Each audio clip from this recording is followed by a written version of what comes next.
ਵਾਹਿਗੁਰੂ ਜੀ ਕਾ ਖਾਲਸਾ ਵਾਹਿਗੁਰੂ ਜੀ ਕੀ ਫਤਿਹ। ਅੱਜ ਅਸੀਂ ਸਿੱਖ ਕੌਮ ਦੇ ਮਹਾਨ ਵਿਦਵਾਨ ਮਹਾਂਪੁਰਖ ਗਿਆਨੀ ਗੁਰਵਿੰਦਰ ਸਿੰਘ ਜੀ ਨੰਗਲੀ ਸਾਹਿਬ ਉਹਨਾਂ ਦੇ ਕੋਲ ਕੁਝ ਵਿਚਾਰਾਂ ਲੈ ਕਰਕੇ ਉਹਨਾਂ ਦੇ ਨਾਲ ਵਿਚਾਰ ਵਟਾਂਦਰੇ ਕਰਨ ਵਾਸਤੇ ਪਹੁੰਚੇ ਆ। ਭਾਈ ਨੰਦ ਲਾਲ ਸਾਹਿਬ ਉਹਨਾਂ ਦੀ ਗੁਰਬਾਣੀ ਦੇ ਮਹਾਨ ਵਿਆਖਿਆਕਾਰ ਨੇ। ਭਾਈ ਸਾਹਿਬ ਹੋਣੀ ਗੁਰਵਿੰਦਰ ਸਿੰਘ ਜੀ ਨੰਗਲੀ ਵਾਲੇ, ਔਰ ਪੰਥ ਦੇ ਅੰਦਰ ਇਹਨਾਂ ਦਾ ਬਹੁਤ ਸਤਿਗੁਰੂ ਸੱਚੇ ਪਾਤਸ਼ਾਹ ਜੀ ਦੀ ਕਿਰਪਾ ਦੇ ਸਦਕਾ ਵਿਦਵਤਾਈ ਦੇ ਵਿੱਚ ਬਹੁਤ ਨਾਮ ਹੈ। ਸਾਡੇ ਨਾਲ ਸਤਿਕਾਰਯੋਗ ਸਿੱਖ ਕੌਮ ਦੀ ਮਾਇਨਾਜ ਹਸਤੀ ਗਿਆਨੀ ਗੁਰਵਿੰਦਰ ਸਿੰਘ ਜੀ ਨੰਗਲੀ ਵਾਲੇ। ਆਓ ਫਤਿਹ ਦੀ ਸਾਂਝ ਕਰੀਏ। ਗਿਆਨੀ ਜੀ, ਵਾਹਿਗੁਰੂ ਜੀ ਕਾ ਖਾਲਸਾ ਵਾਹਿਗੁਰੂ ਜੀ ਕੀ ਫਤਿਹ। ਸਭ ਤੋਂ ਪਹਿਲਾਂ ਆਪ ਜੀ ਦਾ ਸੋਸ਼ਲ ਮੀਡੀਆ ਦੇ ਉੱਤੇ ਸਿੱਖ ਸੰਗਤ ਜੋ ਇਸ ਮਾਧਿਅਮ ਦੇ ਰਾਹੀਂ, ਨੈਟਵਰਕ ਦੇ ਰਾਹੀਂ ਇਹ ਬਚਨ ਸੁਣ ਰਹੀ ਆ, ਆਪ ਜੀ ਦਾ ਸਭ ਤੋਂ ਪਹਿਲਾਂ ਸਵਾਗਤ ਆ। ਔਰ ਅੱਜ ਬਹੁਤ ਵਿਸ਼ੇਸ਼ ਮੁੱਦੇ ਦੇ ਉੱਤੇ ਅਸੀਂ ਤੁਹਾਡੇ ਕੋਲ ਪਹੁੰਚੇ ਹਾਂ, ਕੁਝ ਆਸ ਲੈ ਕਰਕੇ। ਸੱਚਖੰਡ ਸ੍ਰੀ ਹਰਿਮੰਦਰ ਸਾਹਿਬ ਦੀ ਮੰਜੀ ਸਾਹਿਬ ਦੀ ਸਟੇਜ ਦੇ ਉੱਤੋਂ ਕੁਝ ਦਿਨ ਪਹਿਲਾਂ ਸਤਿਕਾਰਯੋਗ ਬਾਬਾ ਬੁੱਢਾ ਜੀ ਦੀ ਗੱਦੀ ਦੇ ਉੱਤੇ ਇਸ ਟਾਈਮ 'ਤੇ ਬਿਰਾਜਮਾਨ ਨੇ ਸਿੰਘ ਸਾਹਿਬ ਗਿਆਨੀ ਜਗਤਾਰ ਸਿੰਘ ਜੀ, ਬੜੇ ਸਤਿਕਾਰਯੋਗ ਅਹੁਦੇ ਦੇ ਉੱਤੇ ਬੈਠੇ ਨੇ। ਉਹਨਾਂ ਵੱਲੋਂ ਜਿਹੜੀ ਬਾਣੀ ਆਪਾਂ ਤੀਸਰੇ ਪਾਤਸ਼ਾਹ ਦੀ ਆਖਦੇ ਹਾਂ, ਧੰਨ ਗੁਰੂ ਅਮਰਦਾਸ ਪਾਤਸ਼ਾਹ ਜੀ ਦੀ, ਉਸ ਬਾਣੀ ਨੂੰ ਉਹਨਾਂ ਨੇ ਇਹ ਗੱਲ ਆਖੀ, ਜਿੱਥੇ 40 ਪੌੜੀਆਂ ਨੇ ਆਨੰਦ ਸਾਹਿਬ ਜੀ ਦੀ ਗੁਰਬਾਣੀ ਦੀਆਂ, ਉਹਨਾਂ ਨੇ ਆਖਿਆ 38 ਪੌੜੀਆਂ ਗੁਰੂ ਅਮਰਦਾਸ ਪਾਤਸ਼ਾਹ ਜੀ ਦੀਆਂ।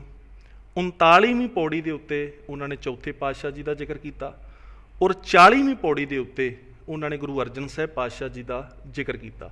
ਆਪ ਜੀ ਭਲੀ ਭਾਗ ਜਾਣਦੇ ਹੋ, ਟੀਵੀ ਦੇ ਉੱਤੇ ਇਸ ਟਾਈਮ ਦੇ ਉੱਤੇ ਸਿੱਖ ਭਾਈਚਾਰਾ ਦੁਨੀਆ ਦੇ ਅੰਦਰ ਇਹ ਮੈਸੇਜ ਜਾਣਾ, ਔਰ ਆਪ ਜੀ ਦੇ ਉੱਤੇ ਗੁਰੂ ਸਾਹਿਬ ਦੀ ਬਹੁਤ ਅਪਾਰ ਕਿਰਪਾ ਹੈ।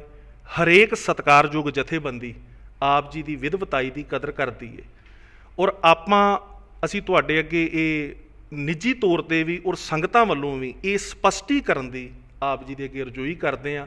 ਤੁਹਾਡੀ ਵਿਦਵਤਾਈ, ਗ੍ਰੰਥ ਤੁਸੀਂ ਬਹੁਤ ਪੜ੍ਹੇ ਨੇ, ਤੁਹਾਡੀ ਵਿਦਵਤਾਈ ਦੇ ਨਾਲ ਇਹ ਵਿਚਾਰ ਕਿਸ ਤਰ੍ਹਾਂ ਹੈ, ਤੁਸੀਂ ਆਪਣੇ ਜਿਹੜੇ ਵਿਚਾਰ ਆ ਉਹ ਪੇਸ਼ ਕਰੋ। ਤੀਸਰੇ ਪਾਤਸ਼ਾਹ ਧੰਨ ਸਤਿਗੁਰੂ ਗੁਰੂ ਅਮਰਦਾਸ ਸਾਹਿਬ ਜੀ, ਆਪ ਜੀ ਨੇ ਗੁਰੂ ਗ੍ਰੰਥ ਸਾਹਿਬ ਜੀ ਦੇ ਵਿੱਚ ਦਰਜ ਬਹੁਤ ਸਾਰੀ ਗੁਰਬਾਣੀ ਉਚਾਰਨ ਕੀਤੀ।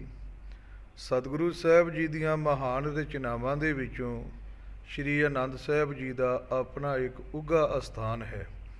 ਸਿੱਖ ਜਗਤ ਦੇ ਵਿੱਚ ਭਾਵੇਂ ਅੰਮ੍ਰਿਤ ਸੰਚਾਰ ਦੀ ਗੱਲ ਹੋਵੇ, ਭਾਵੇਂ ਸਿੱਖ ਜਗਤ ਦੇ ਵਿੱਚ ਨਿਤਨੇਮ ਦੀ ਗੱਲ ਹੋਵੇ, ਤੇ ਭਾਵੇਂ ਕੋਈ ਸੋਗਮਈ ਜਾਂ ਖੁਸ਼ੀ ਦਾ ਸਮਾਗਮ ਹੋਵੇ, ਆਨੰਦ ਸਾਹਿਬ ਜੀ ਦੀ ਪਾਵਨ ਬਾਣੀ ਤੋਂ ਬਿਨਾਂ ਇਹ ਸਾਰੇ ਹੀ ਸਮਾਗਮ ਅਧੂਰੇ ਜਾਪਦੇ ਹਨ।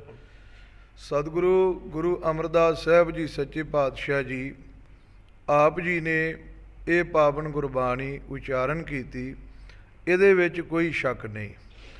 ਸਾਡੇ ਸੰਪਰਦਾਈ ਵਿਦਵਾਨ ਮਹਾਂਪੁਰਖ, ਉਹਨਾਂ ਦਾ ਸੀਨੇ ਬਸੀਨੇ ਖਿਆਲ ਹੈ, ਔਰ ਗੁਰੂ ਕਲਗੀਧਰ ਪਾਤਸ਼ਾਹ ਗੁਰੂ ਗੋਬਿੰਦ ਸਿੰਘ ਸਾਹਿਬ ਜੀ ਨੇ ਸ਼੍ਰੀ ਦਮਦਮੇ ਸਾਹਿਬ ਤੋਂ ਜੋ ਗੁਰਬਾਣੀ ਦੇ ਅਰਥਾਂ ਦੀ ਪਰੰਪਰਾ ਚਲਾਈ, ਸਿੱਖ ਜਗਤ ਦੇ ਵਿੱਚ ਟਕਸਾਲਾਂ ਅਰਥਾਂ ਦੀਆਂ ਸੰਪਰਦਾਵਾਂ ਪ੍ਰਸਿੱਧ ਨੇ, ਔਰ ਉਹਨਾਂ ਸੰਪਰਦਾਵਾਂ ਦੇ ਮਹਾਨ ਵਿਆਖਿਆਕਾਰ ਭਾਈ ਮਣੀ ਸਿੰਘ ਸਾਹਿਬ ਜੀ ਹੋਏ ਨੇ।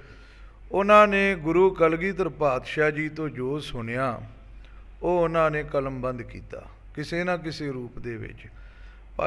ਭਾਈ ਮਣੀ ਸਿੰਘ ਸਾਹਿਬ ਜੀ, ਉਹਨਾਂ ਨੇ ਗੁਰੂ ਕਲਗੀਧਰ ਪਾਤਸ਼ਾਹ ਜੀ ਦੇ ਪਾਸੋਂ ਗੁਰੂ ਗ੍ਰੰਥ ਸਾਹਿਬ ਜੀ ਦੇ ਵਿੱਚ ਆਏ ਸ਼ਬਦਾਂ ਦੀਆਂ ਜੋ ਉਥਾਨਕਾਂ ਸੁਣੀਆਂ, ਉਹਨਾਂ ਉਥਾਨਕਾਂ ਦੀ ਇੱਕ ਪੋਥੀ ਸਾਹਿਬ ਤਿਆਰ ਕੀਤੀ, ਜਿਹਨੂੰ ਉਥਾਨਕਾ ਪੋਥੀ ਕਹਿੰਦੇ ਨੇ।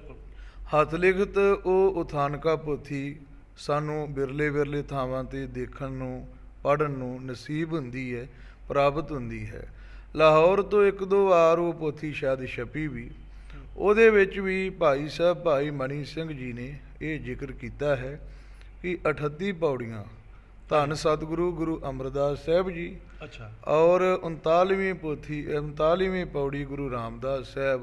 ਹਾਂਜੀ। ਔਰ 40ਵੀਂ ਪੰਜਵੇਂ ਪਾਤਸ਼ਾਹ ਧੰਨ ਗੁਰੂ ਅਰਜਨ ਦੇਵ ਪਾਤਸ਼ਾਹ ਜੀ ਦੀ ਉਚਾਰਨ ਕੀਤੀ ਹੋਈ ਹੈ। ਆਪ ਜੀ ਦੇ ਕੋਲ ਕੋਈ ਐਸਾ ਪੁਰਾਤਨ ਗ੍ਰੰਥ ਕੋਈ ਐਸਾ ਇਸ ਟਾਈਮ ਤੇ ਮੌਜੂਦ ਹੈ ਵੀ ਤੁਸੀਂ ਦਿਖਾ ਸਕਦੇ ਹੋ?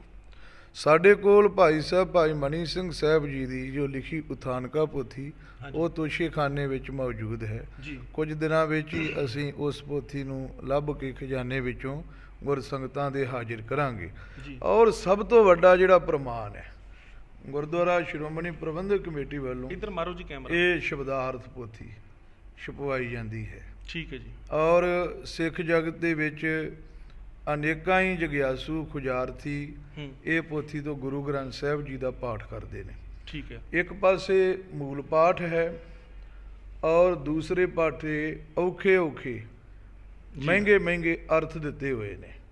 ਜਿੱਥੇ ਆਨੰਦ ਸਾਹਿਬ ਜੀ ਦਾ ਪਾਵਨ ਜਾਪ ਆਉਂਦਾ ਹੈ 922 ਅੰਗ ਹੈ ਤੇ ਉੱਥੇ ਆ ਟੂਕ ਦਿੱਤੀ ਹੋਈ ਹੈ। ਪੁਰਾਣੀ ਰਵਾਇਤ ਹੈ ਕਿ 39ਵੀਂ ਪੌੜੀ ਚੌਥੇ ਪਾਤਸ਼ਾਹ ਦੀ ਰਚੀ ਹੋਈ ਹੈ ਅਤੇ 40ਵੀਂ ਪੌੜੀ ਪੰਜਵੇਂ ਪਾਤਸ਼ਾਹ ਦੀ ਹੈ। ਇਹਨਾਂ ਵਿੱਚ ਆਨੰਦ ਸਾਹਿਬ ਦੀ ਬਾਣੀ ਬਾਬਤ ਕਿਹਾ ਹੈ ਕਿ ਇਹ ਸੱਚਾ ਗੀਤ ਹਰੀ ਸੱਚੇ ਦੇ ਘਰ ਭਾਵ ਹਿਰਦੇ ਵਿੱਚ ਗਾਵੋ, ਜਿੱਥੇ ਸੱਚੇ ਹਰੀ ਦਾ ਖਿਆਲ ਉਮੜਦੇ ਹਨ। ਮਨੁੱਖੀ ਹਿਰਦਾ ਤਦੇ ਹੀ ਹਰੀ ਦੇ ਗੁਣ ਗਾ ਸਕਦਾ ਹੈ। ਇਹ ਸਾਡੇ ਕੋਲ ਪ੍ਰਮਾਣ ਹੈ। ਗੁਰਦੁਆਰਾ ਸ਼੍ਰੋਮਣੀ ਪ੍ਰਬੰਧਕ ਕਮੇਟੀ ਉਹਨਾਂ ਵੱਲੋਂ ਇਹ ਸ਼ਬਦਾਰਥ ਪੋਥੀ ਸ਼ਬਦੀ ਹੈ ਜੀ। ਔਰ ਦੂਸਰੀ ਪੋਥੀ ਇਹ ਫਰੀਦਕੋਟ ਵਾਲਾ ਟੀਕਾ ਹੈ। ਠੀਕ ਹੈ ਜੀ। ਧੰਨ ਸਤਿਗੁਰੂ ਗੁਰੂ ਗ੍ਰੰਥ ਸਾਹਿਬ ਜੀ ਦੇ ਹੁਣ ਤੱਕ ਅਨੇਕਾਂ ਟੀਕੇ ਨੇ। ਬਿਲਕੁਲ। ਭਾਵੇਂ ਪ੍ਰਿੰਸੀਪਲ ਸਾਹਿਬ ਸਿੰਘ ਜੀ, ਹਾਂਜੀ, ਸਭ ਤੋਂ ਜ਼ਿਆਦਾ ਕੰਮ ਉਹਨਾਂ ਨੇ ਕੀਤਾ। ਹਰਬੰਸ ਸਿੰਘ ਜੀ ਔਰ ਭਾਵੇਂ ਅਮੀਰ ਭੰਡਾਰ ਹੈ, ਭਾਵੇਂ ਭਿੰਡਰਾਂ ਵਾਲੇ ਮਹਾਂਪੁਰਖ ਸੰਤ ਗਿਆਨੀ ਗੁਰਬਚਨ ਸਿੰਘ ਜੀ ਖਾਲਸਾ ਜੀ, ਉਹਨਾਂ ਨੇ ਜੋ ਕਲਗੀਧਰ ਤੋਂ ਸੀਨੇ ਬਸੀਨੇ ਚਲੇ ਆਉਂਦੇ ਅਰਥ ਨੇ ਉਹਨਾਂ ਨੂੰ ਸਿੱਖ ਜਗਤ ਵਿੱਚ ਕਸ਼ਟਾਂ ਰਾਹੀਂ ਜਗਮਗਾਇਆ ਹੈ।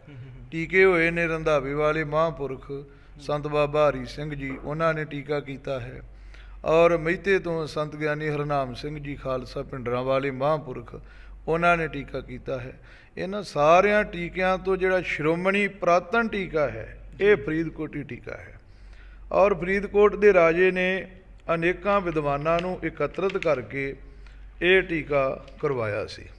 ਔਰ ਸੰਪਰਦਾਈ ਵਿਦਵਾਨ ਸੱਚਖੰਡ ਸ੍ਰੀ ਹਰਿਮੰਦਰ ਸਾਹਿਬ ਉਸ ਵੇਲੇ ਜਿਹੜੇ ਬਤੌਰ ਹਰਿਮੰਦਰ ਸਾਹਿਬ ਦੀ ਡਿਊਟੀ ਕਰਦੇ ਸੀ, ਗੁਰੂ ਗ੍ਰੰਥ ਸਾਹਿਬ ਜੀ ਦੀ ਸੇਵਾ ਔਰ ਬਾਬਾ ਬੁੱਢਾ ਜੀ ਦੇ ਪਾਵਨ ਸਥਾਨ ਤੇ ਜੀ। ਔਰ ਪਟਨਾ ਸਾਹਿਬ ਤੋਂ ਬਾਬਾ ਸਮੇਰ ਸਿੰਘ ਜੀ, ਉਹਨਾਂ ਦੇ ਵਿਦਿਆਰਥੀ ਔਰ ਜਿੰਨੇ ਵੀ ਉਸ ਸਮੇਂ ਦੇ ਗੁਣੀ ਗਿਆਨੀ ਵਿਦਿਆਰਥੀ ਵਿਦਵਾਨ ਮਹਾਂਪੁਰਖ ਸੀ, ਸਾਰਿਆਂ ਨੇ ਇਸ ਟੀਕੇ ਨੂੰ ਸੰਸ਼ੋਧਨ ਕੀਤਾ। ਪਹਿਲਾਂ ਲਿਖਿਆ ਗਿਆ, ਫਿਰ ਇਹਦੀ ਸੁਧਾਈ ਹੋਈ ਔਰ ਇਹ ਟੀਕੇ ਦੇ ਵਿੱਚ 4 ਭਾਗਾਂ ਵਿੱਚ ਇਹ ਟੀਕਾ ਗੌਰਮੈਂਟ ਨੇ, ਅੱਛਾ, ਪੰਜਾਬ ਗੌਰਮੈਂਟ ਨੇ ਭਾਸ਼ਾ ਵਿਭਾਗ ਦਫ਼ਤਰ ਵੱਲੋਂ ਛਪਵਾਇਆ ਹੈ। ਠੀਕ ਹੈ। ਔਰ ਜਿੰਨੇ ਵੀ ਸਾਡੇ ਪੁਰਾਣੇ ਵਿਦਵਾਨ ਨੇ, ਨਾਨਕਸਰ ਸੰਪਰਦਾ ਦੇ ਵਿੱਚ ਅੱਜ ਵੀ ਇਹ ਟੀਕੇ ਤੋਂ ਕਥਾ ਹੁੰਦੀ ਹੈ। ਜਿੱਥੇ ਵੀ ਨਾਨਕ ਠਾਠ ਹੈ, ਨਾਨਕਸਰ ਠਾਠ ਹੈ, ਸ਼ਾਮਾਂ ਨੂੰ ਉੱਥੇ ਇਹ ਟੀਕੇ ਤੋਂ ਹੀ ਕਥਾ ਹੁੰਦੀ ਹੈ। ਬਿਲਕੁਲ। ਇੱਕ ਤੁਕ ਪੜ੍ਹੀ ਜਾਂਦੀ ਹੈ, ਜਿਹੜਾ ਅਰਥ ਲਿਖਿਆ ਹੈ ਉਹ ਦੱਸਿਆ ਜਾਂਦਾ ਹੈ। ਇਹਦੇ ਵਿੱਚ ਵੀ ਜਦੋਂ ਆਨੰਦ ਸਾਹਿਬ ਜੀ ਦਾ ਪਾਠ ਆਉਂਦਾ ਹੈ ਤਾਂ ਉੱਥੇ 39ਵੀਂ ਪੌੜੀ ਤੇ ਇਹ ਟੂਕ ਦਿੱਤੀ ਹੋਈ ਹੈ। ਇਹ ਦੇਖੋ, ਸੰਗਤਾਂ ਨੂੰ ਦਰਸ਼ਨ ਕਰਾਓ। ਆਨੰਦ ਸਾਹਿਬ ਬਾਣੀ ਦੇ ਮਹਾਤਮ ਦੀ ਇਹੋ ਇੱਕ ਪੌੜੀ ਚੌਥੇ ਪਾਤਸ਼ਾਹ ਨੇ ਉਚਾਰੀ ਹੈ। ਆ 39ਵੀਂ ਪੌੜੀ और 40ਵੀਂ पौड़ी गुरु पंजवीं पातशाही बाणी को समाप्त करते हुए महात्म कहते हैं। 39ਵੀਂ पौड़ी ਦੇ ਵਿੱਚ ਧੰਨ ਗੁਰੂ ਰਾਮਦਾਸ ਸਾਹਿਬ ਜੀ ਉਹਨਾਂ ਨੇ ਇਹ ਬਾਣੀ ਪੜ੍ਹਨੀ ਕਿਵੇਂ ਹੈ, ਉਹਦੀ ਮਰਿਆਦਾ ਦੱਸੀ ਹੈ ਵੀ ਇਹ ਬਾਣੀ ਨੂੰ ਸੱਚੇ ਘਰ ਹਿਰਦੇ ਵਿੱਚ ਧਿਆਨ ਧਰ ਕੇ ਗਾਉਣਾ ਹੈ। ਔਰ ਪੰਜਵੇਂ ਪਾਤਸ਼ਾਹ ਨੇ ਇਹ ਬਾਣੀ ਦਾ ਮਹਾਤਮ ਦੱਸਿਆ ਹੈ। ਹਾਂਜੀ, ਅਨੰਦ ਸੁਨੋ ਵਡ ਭਾਗੀ ਹੋ ਸਗਲ ਮਨੋਰਥ ਪੂਰੇ, ਪਾਰ ਬ੍ਰਹਮ ਪ੍ਰਭ ਪਾਇਆ ਉਤਰੇ ਸਗਲ ਬਸੂਰੇ, ਦੁਖ ਰੋਗ ਸੰਤਾਪ ਉਤਰੇ ਸੁਣੀ ਸੱਚੀ ਬਾਣੀ, ਸੰਤ ਸਾਜਨ ਭਏ ਸਰਸੇ ਪੂਰੇ ਗੁਰ ਤੇ ਜਾਣੇ। ਇਹਦੇ ਵਿੱਚ ਸੱਚੇ ਪਾਤਸ਼ਾਹ ਜੀ ਨੇ ਪਾਵਨ ਮਹਾਤਮ ਸਾਨੂੰ ਦਰਸਾਇਆ ਹੈ। ਔਰ ਸਾਡੇ ਜਿਹੜੇ ਇਤਿਹਾਸਕ ਗ੍ਰੰਥ ਨੇ, ਭਾਵੇਂ ਗੁਰਪ੍ਰਤਾਪ ਸੂਰਜ ਗ੍ਰੰਥ ਹੈ, ਹਾਂਜੀ, ਭਾਵੇਂ ਮਹਿਮਾ ਪ੍ਰਕਾਸ਼ ਗ੍ਰੰਥ ਹੈ, ਹਾਂਜੀ, ਔਰ ਭਾਵੇਂ ਸਾਡੇ ਕੋਲ ਗੁਰਬਲਾਸ ਨੇ, ਜਾਂ ਜਿੰਨੇ ਵੀ ਸਾਡੇ ਪੁਰਾਤਨ ਗ੍ਰੰਥ ਨੇ, ਉਹਨਾਂ ਗ੍ਰੰਥਾਂ ਦੇ ਵਿੱਚ ਵੀ ਇਹ ਗੱਲ ਲਿਖੀ ਹੋਈ ਹੈ ਹਾਂਜੀ, ਕਿ ਇਹ ਜੋ 2 ਪੌੜੀਆਂ ਨੇ ਇਹ ਚੌਥੇ ਪਾਤਸ਼ਾਹ ਤੇ ਪੰਜਵੇਂ ਪਾਤਸ਼ਾਹ ਦੀਆਂ ਹਨ। ਇਹਦੇ ਵਿੱਚ ਕੋਈ ਦੋ ਰਾਇਆ ਨਹੀਂ। ਆ ਗੁਰਪ੍ਰਤਾਪ ਸੂਰਜ ਗ੍ਰੰਥ ਦੇ ਵਿੱਚ ਵੀ ਆਨੰਦ ਮੂ ਬਾਣੀ ਸੁਭ ਕਰੀ, ਭਗਤ ਵਰਾ ਗਿਆਨ ਸੋ ਭਰੀ, ਚਤੁਰਤ ਪਾਤਸ਼ਾਹ ਜਬ ਭਏ, ਇੱਕ ਪੌੜੀ ਤਿਨਹੂ ਰਚ ਗਏ, ਇੱਕ ਸ਼੍ਰੀ ਅਰਜਨ ਤੇ ਸੰਗ ਜੋੜੀ, ਆਨੰਦ ਮਹਾਤਮ 40 ਪੌੜੀ। ਇਹ ਗੁਰਪ੍ਰਤਾਪ ਸੂਰਜ ਗ੍ਰੰਥ ਵਿੱਚ ਵੀ ਲਿਖਿਆ ਹੈ। ਸਾਡੇ ਕੋਲ 9-10 ਗ੍ਰੰਥਾਂ ਦੀ ਲੜੀ ਹੈ, ਜਿਨ੍ਹਾਂ ਦੇ ਵਿੱਚ ਇਹ ਗੱਲ ਦਰਸਾਈ ਹੋਈ ਹੈ ਕਿ ਇਹ 39ਵੀਂ ਪੌੜੀ ਗੁਰੂ ਰਾਮਦਾਸ ਸਾਹਿਬ ਔਰ 40ਵੀਂ ਪੌੜੀ ਪੰਜਵੇਂ ਪਾਤਸ਼ਾਹ ਦੀ। ਪਰ ਮੈਂ ਇੱਕ ਬੇਨਤੀ ਆਪ ਜੀ ਨੂੰ ਕਰਨਾ ਚਾਹੁੰਦਾ ਵਾਂ, ਮਹਾਂਪੁਰਖੋ, ਜਦੋਂ 40 ਪੌੜੀਆਂ ਦਾ ਪਾਠ ਧੰਨ ਗੁਰੂ ਗ੍ਰੰਥ ਸਾਹਿਬ ਮਹਾਰਾਜ ਦੇ ਵਿੱਚ ਤੀਜੇ ਪਾਤਸ਼ਾਹ ਦਾ ਆਨੰਦ ਸਾਹਿਬ ਦੀ ਬਾਣੀ ਅੰਦਰ ਆਉਂਦਾ ਹੈ, ਜਦੋਂ 40 ਪੌੜੀਆਂ ਦੀ ਸੰਪੂਰਨਤਾ ਹੀ ਹੁੰਦੀ ਆ, ਉਦੋਂ ਇੱਕ ਲਿਖਿਆ ਹੁੰਦਾ। ਸਿੱਧੀ ਗੱਲ ਆਪਾਂ ਕਰ ਲਈਏ, ਨੌਜਵਾਨ ਪੀੜ੍ਹੀ ਨੂੰ ਹੋਣ ਵਾਲੇ ਸਮੇਂ ਦੇ ਵਿੱਚ ਪਤਾ ਲੱਗ ਜੇ ਕਲੀਅਰ ਕੱਟ, ਉਹਦਾ ਮਤਲਬ ਇਹ ਆ, ਹੋ ਸਕਦਾ ਵੀ ਮੇਰੇ ਤੋਂ ਵੀ ਵਿਦਵਤਾਈ ਕਿਸੇ ਨੂੰ ਜ਼ਿਆਦਾ ਆਉਂਦੀ, ਪਰ ਉਹ ਇੱਕ ਗੁਰੂ ਦੀ ਬਾਣੀ ਹੈ, ਤੀਸਰੇ ਪਾਤਸ਼ਾਹ ਦੀ। ਜਦੋਂ ਆਰੰਭਤਾ ਹੁੰਦੀ ਆ ਉਦੋਂ ਵੀ ਰਾਮਕਲੀ ਮਹੱਲਾ ਤੀਜਾ ਹੀ ਕਿਹਾ ਜਾਂਦਾ। ਚਲੋ ਸਟਾਰਟਿੰਗ ਹੋ ਜਾਂਦੀ, 38 ਪੌੜੀਆਂ ਲੰਘ ਜਾਂਦੀਆਂ, 39 ਤੇ 40ਵੀਂ ਪੌੜੀ ਤੇ ਇੱਕ ਆਉਣਾ, ਉਹਦੇ ਬਾਰੇ ਆਪ ਜੀ ਦਾ ਕੀ ਵਿਚਾਰ ਆ? ਗੁਰੂ ਗ੍ਰੰਥ ਸਾਹਿਬ ਜੀ ਦੀ ਇਹ ਮਰਿਆਦਾ ਹੈ, ਜਦੋਂ ਵੀ ਕੋਈ ਗੁਰਬਾਣੀ ਸੰਪੂਰਨ ਹੁੰਦੀ ਜੀ, ਉਹਦੇ ਪਿੱਛੇ ਏਕਾ ਆਉਂਦਾ। ਉਹ ਏਕਾ ਕਰਤਾ ਬੋਧਕ ਨਹੀਂ, ਉਹ ਰਚਨਾ ਬੋਧਕ ਹੈ। ਇੱਕ ਰਚਨਾ ਸੰਪੂਰਨ ਹੋਈ ਹੈ। ਉਹ ਗੱਲ ਇਹ ਨਹੀਂ ਦਰਸਾਉਂਦਾ ਕਿ ਇਹ ਇੱਕ ਕਰਤੇ ਦੀ ਬਾਣੀ, ਇੱਕ ਗੁਰੂ ਦੀ ਬਾਣੀ। ਆਸਾ ਦੀ ਵਾਰ ਦੀ ਸੰਪੂਰਨਤਾ ਹੈ, ਉੱਥੇ ਵੀ ਪਿੱਛੇ ਏਕਾ ਲਿਖਿਆ ਹੈ। ਉਹਦੇ ਵਿੱਚ ਦੂਜੇ ਪਹਿਲੇ ਪਾਤਸ਼ਾਹ ਦੀ ਬਾਣੀ ਵੀ ਹੈ ਤੇ ਦੂਜੇ ਪਾਤਸ਼ਾਹ ਦੀ ਬਾਣੀ ਵੀ ਹੈ, ਉੱਥੇ ਵੀ ਏਕਾ ਹੈ। ਉੱਥੇ ਫਿਰ ਦੂਆ ਚਾਹੀਦਾ ਹੈ ਵੀ ਦੋ ਗੁਰੂਆਂ ਦੀ ਬਾਣੀ ਹੈ। ਉਹ ਕਰਤਾ ਬੋਧਕ ਨਹੀਂ ਹੈ, ਉਹ ਰਚਨਾ ਬੋਧਕ ਹੈ। ਇਹਦੇ ਤੋਂ ਕਈਆਂ ਨੇ ਭੁਲੇਖਾ ਖਾਧਾ ਤੇ ਕਈਆਂ ਨੇ ਐਸਾ ਵਿਚਾਰ ਦਿੱਤਾ ਵੀ ਪਿੱਛੇ ਏਕਾ ਲਿਖਿਆ ਹੈ। ਇਹ ਗੁਰੂ ਦੀ ਮਰਜ਼ੀ ਹੈ ਕਿ ਗੁਰੂ ਨੇ ਕੀ ਕਰਨਾ ਹੈ, ਗੁਰੂ ਸਮਰੱਥ ਹੈ। ਹੁਣ ਜਪਜੀ ਸਾਹਿਬ ਹੈ, 40 ਬਣ ਜਾਂਦੀਆਂ ਨੇ ਜਪਜੀ ਸਾਹਿਬ ਦੀਆਂ ਪੌੜੀਆਂ। ਇੱਕ ਸ਼ਲੋਕ ਹੈ, ਇੱਕ ਮੂਲ ਮੰਤਰ ਹੈ ਤੇ 38 ਪੌੜੀਆਂ ਨੇ। 38 ਪੌੜੀਆਂ। ਇਸੇ ਤਰੀਕੇ ਦੇ ਨਾਲ ਆਨੰਦ ਸਾਹਿਬ ਜੀ ਦੀਆਂ ਵੀ 38 ਪੌੜੀਆਂ ਨੇ। ਇੱਕ ਚੌਥੇ, ਇੱਕ ਪੰਜਵੇਂ, 40 ਬਣ ਜਾਂਦੀਆਂ। ਸਿੱਖ ਜਗਤ ਦੇ ਵਿੱਚ 40 ਪੌੜੀਆਂ ਤੋਂ ਨਿਤਨੇਮ ਸ਼ੁਰੂ ਹੁੰਦਾ। ਜਪਜੀ ਸਾਹਿਬ 40 ਤੇ 40 ਤੇ ਹੀ ਜਾ ਕੇ ਭੋਗ ਪੈਂਦਾ। ਆਨੰਦ ਸਾਹਿਬ ਤੇ ਜਾ ਕਰਕੇ ਪੰਜ ਬਾਣੀਆਂ ਦਾ ਨਿਤਨੇਮ ਸੰਪੂਰਨ ਹੁੰਦਾ, ਇਹ ਪੂਰਨ ਹੁੰਦਾ ਹੈ। ਇਸ ਵਾਸਤੇ ਗੁਰੂ ਸਾਹਿਬ ਜੀ ਨੇ ਕੀ ਕਰਨਾ ਹੈ, ਇਹ ਗੁਰੂ ਦੀ ਮਰਿਆਦਾ ਹੈ। ਗੁਰੂ ਗ੍ਰੰਥ ਸਾਹਿਬ ਜੀ ਦੇ ਵਿੱਚ ਕਈ ਇਹੋ ਜਿਹੇ ਸ਼ਬਦ ਨੇ ਜਿਨ੍ਹਾਂ ਦੇ ਵਿੱਚ ਮਹੱਲਾ ਪਦ ਨਹੀਂ ਹੈਗਾ। ਜਪਜੀ ਸਾਹਿਬ ਉੱਪਰ ਵੀ ਮਹੱਲਾ ਪਦ ਨਹੀਂ ਹੈ, ਔਰ ਇਸੇ ਤਰੀਕੇ ਦੇ ਨਾਲ ਰਾਗਮਾਲਾ ਦੇ ਉੱਪਰ ਵੀ ਮਹੱਲਾ ਪਦ ਨਹੀਂ। ਇਸ ਵਾਸਤੇ ਇਹੋ ਜਿਹਾ ਕੋਈ ਸਾਨੂੰ ਉਟੰਗਣ ਨਹੀਂ ਉਠਾਉਣਾ ਚਾਹੀਦਾ। ਬਾਕੀ ਜੇ ਚੌਥੇ ਪਾਤਸ਼ਾਹ ਨੇ ਵਿਚਾਰ ਦਿੱਤੀ ਹੈ ਜਾਂ ਪੰਜਵੇਂ ਪਾਤਸ਼ਾਹ ਨੇ ਵਿਚਾਰ ਦਿੱਤੀ ਹੈ, ਜੋਤ ਤੇ ਇੱਕੋ ਹੀ ਹੈ। ਜੋਤ ਵੀ ਇੱਕ ਹੀ ਆ, ਇੱਕ ਹੀ ਗੁਰੂ ਨਾਨਕ ਸਾਹਿਬ ਦੀ ਸਾਰੀ 10 ਸਰੂਪ ਉਹਨਾਂ ਦੇ। 10 ਸਰੂਪ ਤੇ ਉਹਨਾਂ ਦੇ ਆ।